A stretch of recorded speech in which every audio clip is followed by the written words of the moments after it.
Well, hello and welcome to our healthcare discussion series. My name is Colin Craig, and today I'm pleased to be joined by Christina Sanford. Christina is a nurse from Nova Scotia who's going to share some details about her healthcare experience. Christina, thanks for joining me today. You're welcome. I'm happy to be here. Well, it's great. I'm so glad that you're willing to talk about what you mentioned before to me on the phone about your experience. So why don't we start off at the top? If we can start at the beginning, can you tell us what was happening in your life? I was working in the emergency room as a registered nurse, and I ended up hurting my back one night while I was at work. And from there, my back pain it never really resolved despite trying to get physio and trying to do all the treatment that was suggested. And it just kept getting worse and worse. And it ended up being 4 years out of it. So it's been a really long process. Wow. So you had this pain that was developing. You mentioned it happened at work. What was the response to the in the healthcare system? What did they do to you or provide for you, I guess I should say, when you came to them and met with your doctors and so forth? Initially, it was conservative treatment. So that meant physio and then the medication to treat acute pain. And then as it began to become a chronic issue, I found people stopped listening. It ended up that it was the last option was that I would just end up taking pain medicine, and they didn't have any other suggestions. It was just very frustrating because I was constantly met with, no, I can't help you. You're just going to have to go on with your life. Here's some pain medication. Take it. I really have nothing more to offer you. And I wasn't really satisfied with that. And why did they say that they wouldn't operate? They said they wouldn't operate because I didn't have anything wrong with my motor senses, so nothing wrong with how I moved my legs. But I had a lot of burning, numbness, tingling, a heck of a lot of pain. And I guess those aren't surgical reasons to have surgery anymore in Canada. It's basically comes down to whether or not you have any problems with your reflexes, and I didn't. So I can appreciate that I was in a category for surgery because of that, but the pain was severe, and the burning, the tingling, the numbness, I felt that should be addressed, and it just wasn't. So you were, you're dealing with this pain. I mean, obviously it's affecting your work. It's affecting you, I think, emotionally because, like you said, it's frustrating. You're going to the system and they're just not doing anything aside from handing out painkillers to you. How did that affect you in terms of your own personal life? It was a very challenging period in my life. I have three small children, and as anyone knows, they're very busy. I found it very challenging to care for them, and I often ended up instead of playing with them, I watched them, and I often had to tell my kids, "No, I can't do that with you," and "No, we can't go there." I had basically put my life on hold because I had such bad pain. I just couldn't function as a regular member. And for my husband, he had to take on all the roles in addition to working full time. So I guess it was hard then, not just for you personally, but also for your family, affecting your relationship with your kids and your husband. Would it put a lot of stress on your marriage? It did put a lot of stress on our marriage. Fortunately, we've been through thick and thin with each other, but certainly I was the financial provider for our family when I got injured. And when I wasn't compensated right away for it, it meant that we went through a really hard financial time. And it was also after the birth of my third child. Mm. What about things? So as you can imagine, when you're paying for diapers, you kind of need it.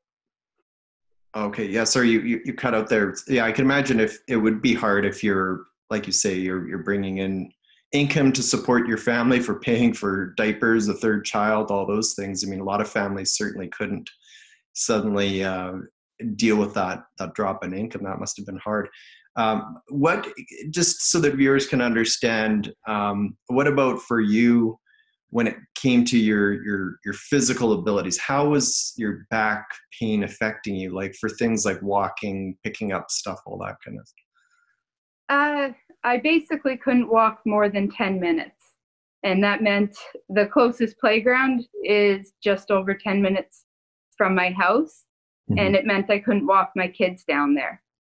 And for picking up things, I just got around it, but often my kids picked up stuff to hand to me because I just couldn't bend over all the time.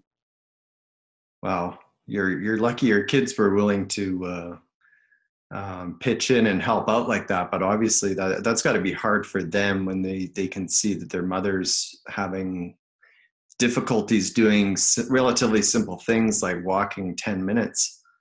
Why don't we just shift gears a little bit? They were, like I said, you're a nurse, you come from a nursing background, and here the government's healthcare system just keeps handing you pain medication. Were you concerned about what that would do to your body to constantly be dependent on these pain pills for so long? Absolutely. I was prescribed quite strong narcotics, or what I consider to be quite strong. So they were Oxycontin mixed with Tylenol, which is known as your Percocet.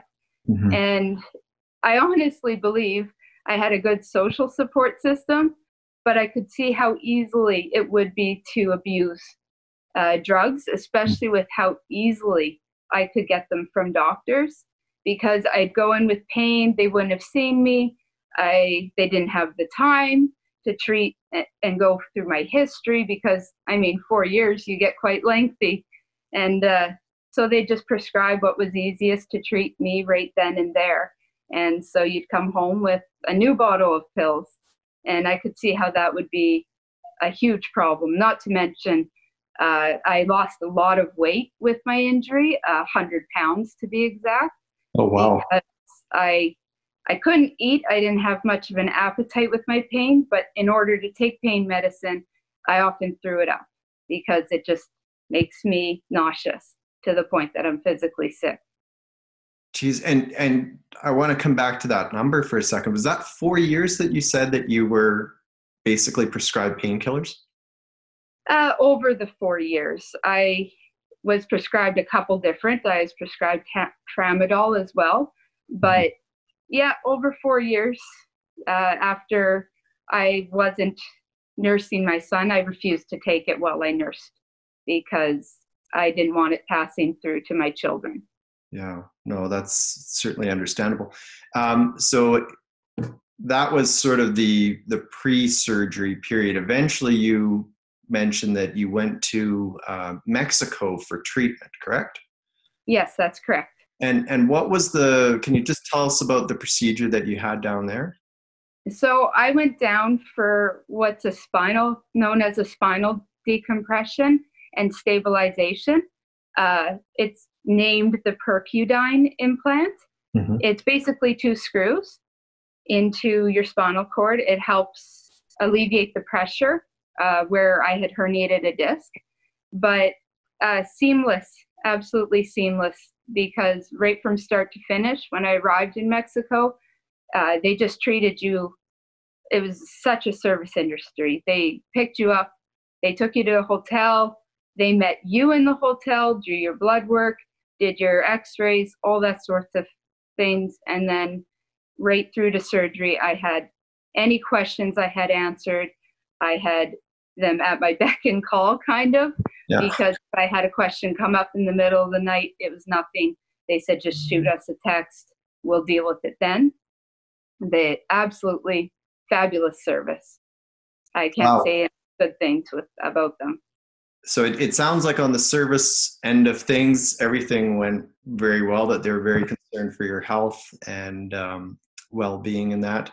What about once the surgery was over and you wake up?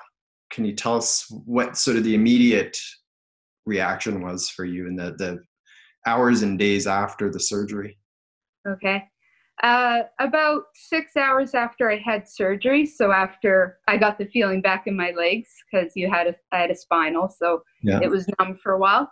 Once I actually got out of bed, I had to share a bit of a shock with my husband because I don't think I've gotten out of bed in 4 years without some form of grunting or swearing because it's rather painful to hoist yourself out. And I was able to get up without any problems. And then after I was discharged from the hospital, about 3 days after surgery, we were waiting for a hotel room. And my husband and I just walked around San Diego. And at the end of the day, he told me, we walked 8 kilometers. And I don't think in 4 years I've walked 8 kilometers altogether. Oh, wow. So you went from not being able to walk 10 minutes to being able to walk 8 kilometers, which would have been many, many, many minutes, wouldn't it? Yeah, it was. It was something really incredible. Wow, really glad to hear that your situation turned around. Now, what that was, I think you mentioned on the phone before when we chatted, that was about 4 months ago. Is that correct? Yes, that's correct. Okay, and then what about today? Is it still what's your? Can you tell us big picture what your pain was in terms of a number, maybe before surgery and where you're at today? Uh, Daily, I usually had a pain about a 7 or an 8, Hmm. sometimes worse, not often any less. And so by noon, I was pretty much stuck on a couch because I just couldn't do anything.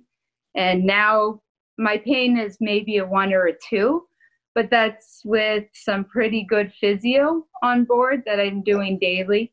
And I mean, I don't even know I could say a 1 or a 2 because it's that little of pain in comparison. Well, I, that's great to hear. It must be wonderful for your family too that they're getting mom back, your husband's getting his wife back, and you're able to I'm guessing resume pretty much a normal life. yeah, I've been able to plant a garden this year. I've been able to play catch with my children. My oldest is kind of confused because she keeps asking me, how come you're doing this? Shouldn't you be careful? Might your back hurt a little bit? Because she's still not quite sure how my back got better Yeah. and how I'm able to take them to the playground and go for long walks and just basically get back to enjoying life.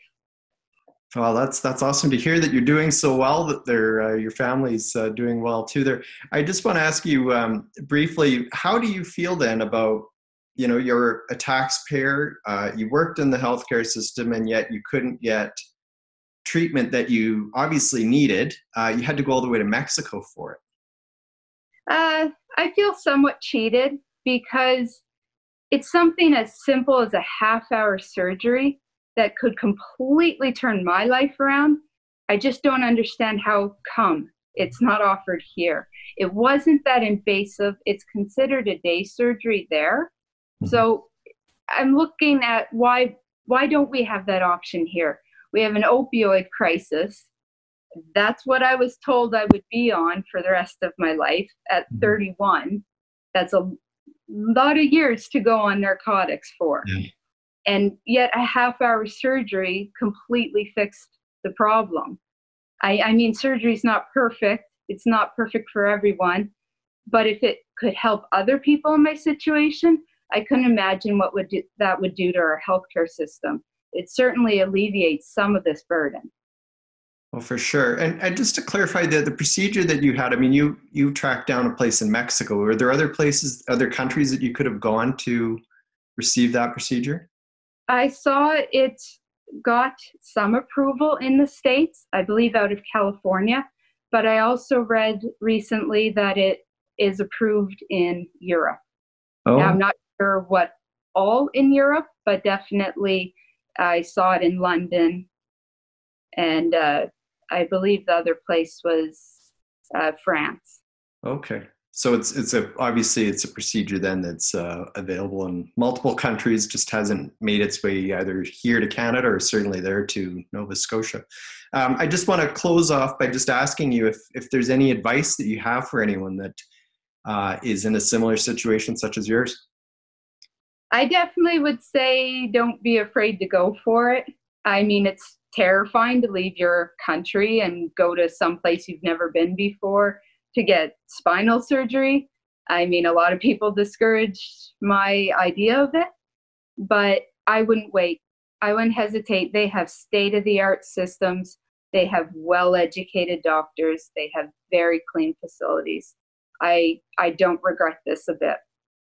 Do your research, but after that, sometimes you just have to leave in order to get better.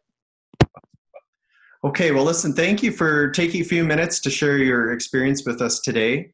And it's just awesome to hear that your life has been transformed, that you're getting it back from what you were experiencing before, and now that you're able to largely resume the life that you had. So that's just wonderful. Thanks so much, Christina, for joining me today. You're welcome. It's been my pleasure. Okay. And if anyone wants to learn more about our medical tourism research, they can do so at secondstreet.org. Thanks for joining me.